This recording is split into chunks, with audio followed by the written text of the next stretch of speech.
In this video, we are going to look at how to update your Windows 11 to the latest release, which is 22H2 that has been released by Microsoft in September 2022. So it is already available in your Windows updates. Go to Start and type in System and go to Settings here and go to Windows Updates. As you can see here, my regular Windows is up to date. Let me check for any updates before I go to the new release.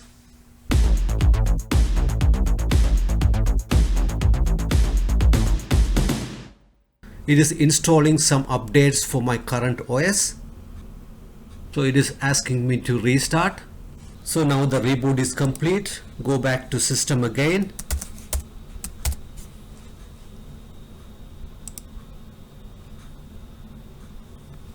And go to Updates again. So if you see here, last checked today 7:56 p.m. you are up to date. I'm going to hit download and install.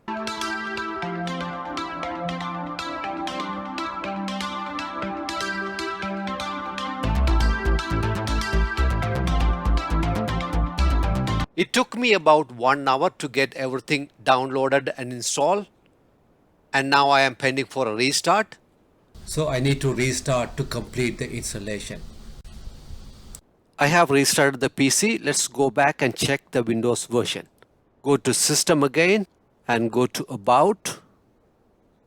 And you can see Windows 11 Home 22H2 installed on 12/11/2022. If this video is helpful for you and you like the video, please hit the like button. Also consider subscribing to the channel and turn on the notification so you will get notified when I release my next video. All right, thanks. Bye.